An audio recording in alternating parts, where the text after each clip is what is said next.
Hello guys, welcome back to this channel. In this today's video, I'm going to show you how you can complete the self-service quest in Heartopia game.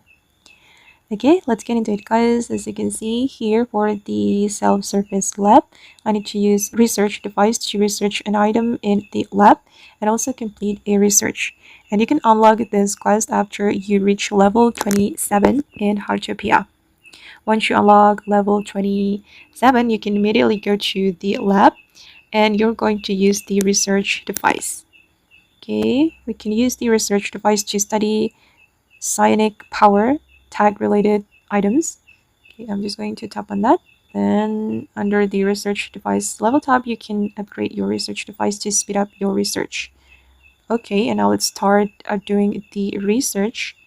I'm going to do research for the lucky cat coin, and it will consume your gold. Okay, I'm going to click on start research. Okay, and this is the research time guys. It needs 1 day 23 hour. We need to wait until it's done, and you won't be able to do another research until one research is completed. So at first the progress will be very slow.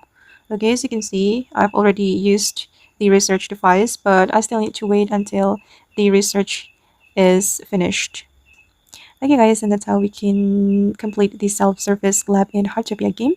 I hope this video will be useful for you. Thank you so much for watching, and bye!